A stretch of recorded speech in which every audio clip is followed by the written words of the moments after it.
Imagine an army that began with the disciplined soldiers of Prussia, became one of the most influential military forces in Europe, fought 2 world wars, disappeared after the destruction of Nazi Germany, and was eventually rebuilt in a completely different democratic state.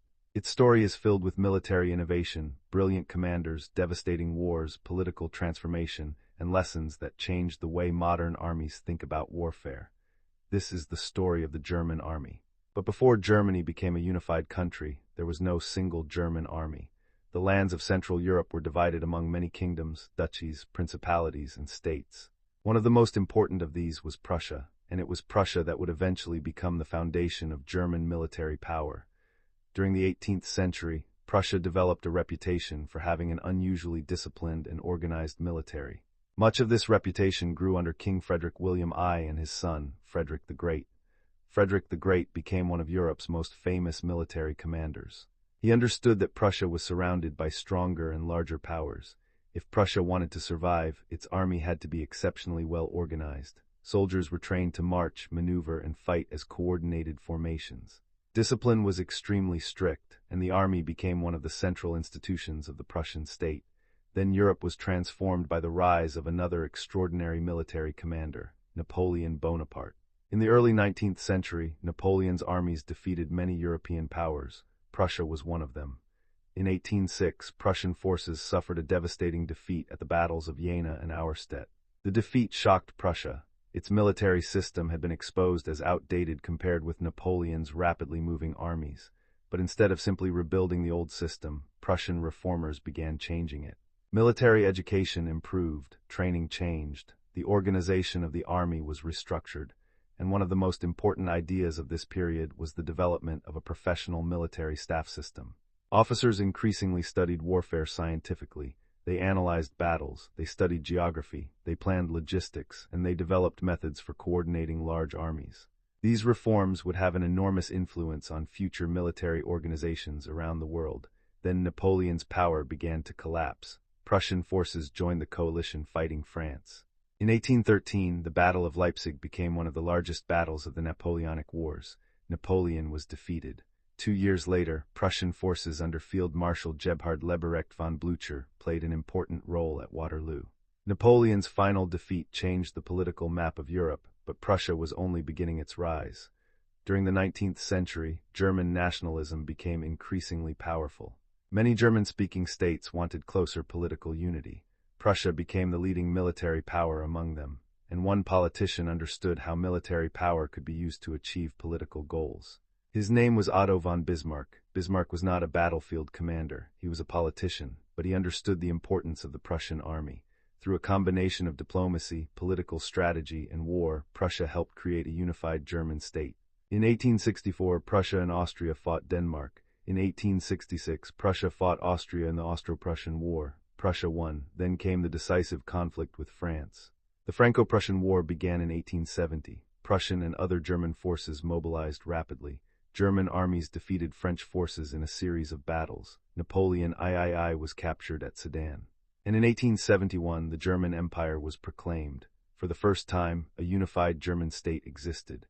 The military forces of the German states were brought together under the new empire, with the Prussian military system playing a dominant role. The new German army became one of the most respected military organizations in Europe. Its officer corps was highly trained. Its general staff became famous for detailed planning. And its military culture emphasized discipline, organization, and operational planning. But Europe was becoming increasingly unstable. Germany was now a major industrial and military power. France wanted security against Germany. Russia was growing stronger. Britain dominated the world's oceans, and alliances began dividing Europe into competing camps. Then, in 1914, the crisis exploded. World War I began. Germany entered the war against France, Russia, Britain, and eventually the United States and other Allied powers. German forces initially achieved major successes. In the east, Germany and its allies fought Russian armies across enormous distances. In the west, however, the war quickly became something neither side had expected, a war of trenches. German, French, British, and later American forces became locked into defensive positions stretching across the Western Front. Machine guns made direct attacks extremely dangerous. Artillery became enormously destructive. Barbed wire slowed advancing soldiers. poison gas introduced another terrifying weapon. The German army adapted to this environment. It developed new tactical methods designed to break through enemy defensive positions. Specialized assault troops, often known as stormtroopers, were trained to move through weak points in enemy defenses rather than simply attacking in large formations. These tactics influenced later military thinking. But technological and tactical innovation could not solve every problem. The war became a massive struggle of industrial production and manpower. Germany eventually faced economic pressure and growing shortages. Then in 1917, the United States entered the war. American manpower and industrial strength increasingly shifted the balance. In 1918, Germany launched a major offensive on the Western Front. At first, German forces advanced rapidly, but the offensive eventually lost momentum. Allied forces counterattacked, Germany's military position deteriorated, and by November 1918, the war was over. The German Empire collapsed, the Kaiser abdicated, and Germany entered a completely new political era. The Treaty of Versailles placed severe restrictions on Germany's military. The German army, now known as the Reichswehr, was limited to a much smaller force. Tanks and military aircraft were restricted. Conscription was prohibited. The German military had to operate under strict limitations. But Germany still maintained a professional officer corps, and some of the lessons learned during World War I continued to influence military thinking. Then, in the 1930s, Germany entered another dramatic transformation. Adolf Hitler and the Nazi Party came to power. The new government began rebuilding German military power. The restrictions of Versailles were increasingly ignored. Conscription returned. The armed forces expanded. Germany developed tanks, aircraft, artillery, and other modern weapons. The German military became known as the Wehrmacht, and by the late 1930s, Germany had created a powerful modern military. But military expansion was connected to an increasingly aggressive foreign policy. In 1939, Germany invaded Poland. Britain and France declared war. World War II had begun. The early German campaigns were extraordinarily fast.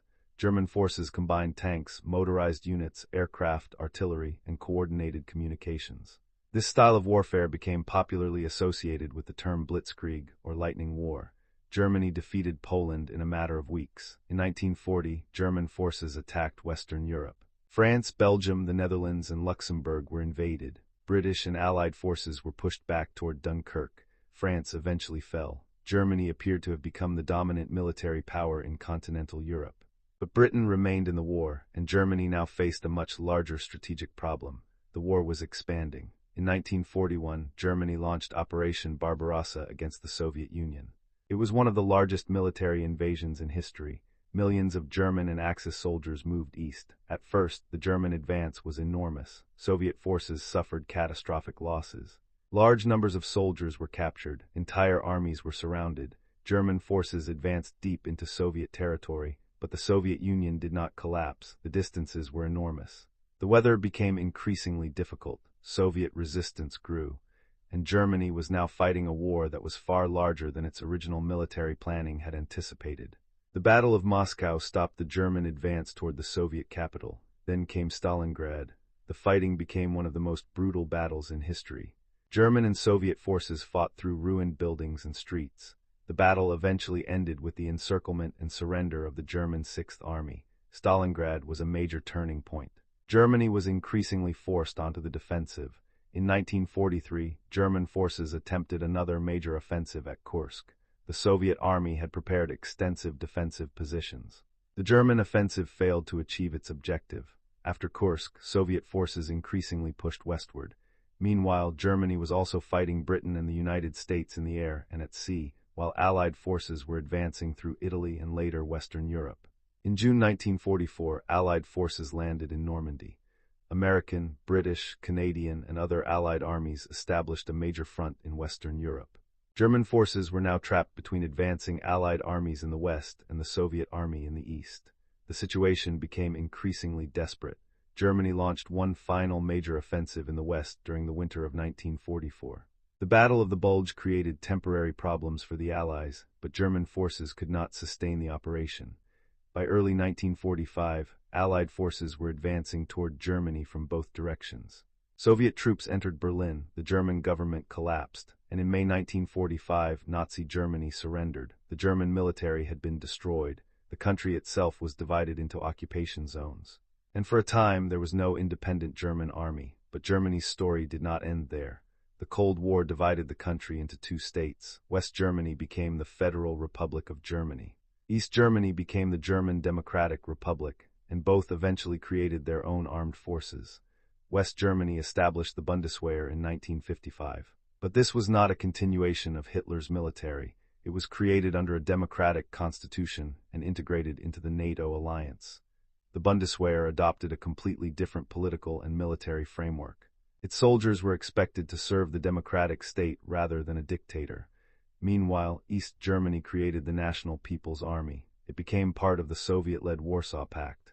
For decades, German soldiers stood on opposite sides of the Cold War. West German forces prepared for a possible Soviet attack from the east. East German forces trained to fight alongside Soviet and other Warsaw Pact forces. Germany itself became one of the most important potential battlefields of a future European war, but the Cold War eventually ended. In 1989, the Berlin Wall fell. In 1990, Germany was reunified. The East German military was dissolved, and parts of its personnel and equipment were incorporated into the Bundeswehr under carefully controlled conditions. The reunited German military now faced a completely different world. Instead of preparing for a massive armored war in Central Europe, German forces increasingly participated in international peacekeeping and NATO missions. German soldiers served in the Balkans. They later participated in operations in Afghanistan. The Bundeswehr also became increasingly integrated with European and NATO defense structures. Modern German military forces are very different from the armies of Prussia or the German Empire. Germany's armed forces are designed around a democratic political system, civilian control, professional training, modern technology, and cooperation with allies. The military uses modern armored vehicles, aircraft, helicopters, artillery, communication systems, surveillance technology, and other advanced equipment. But the story of Germany's military is not simply a story of technological progress. It is also a story about what happens when military power becomes connected to aggressive political ambitions. The German military history of the 20th century demonstrates how an extremely capable military can achieve rapid battlefield victories and still ultimately face strategic failure. The First World War ended with the collapse of the German Empire. The Second World War ended with the complete destruction of Nazi Germany's military system. And after 1945, Germany deliberately built its new armed forces around democratic institutions and civilian control, from the disciplined armies of Prussia to the creation of the German Empire. From the trenches of World War I to the rapid campaigns of World War II, from the division of Germany during the Cold War to the modern Bundeswehr, German military history has gone through extraordinary transformations. The army that once marched under the Prussian flag eventually became part of a unified Germany. That force became one of the most powerful militaries in Europe. It was then destroyed by 2 world wars, and decades later, Germany built a new military with a completely different political identity. That is what makes German military history so important. It is not simply about battles. It is about organization, leadership, technology, politics, strategy, and the consequences of military power. The soldiers changed, the uniforms changed, the weapons changed, the borders changed, and even the country itself changed. But the lessons remained, because military history is not only about who wins a battle. It is about understanding why wars begin, how armies adapt, why strategies succeed or fail, and what happens to nations when military power is pushed beyond its limits. From Prussia to the modern Bundeswehr, the story of the German army is a story of transformation, and its history continues to shape the way Europe thinks about security, military power, and war. The next chapter is still being written.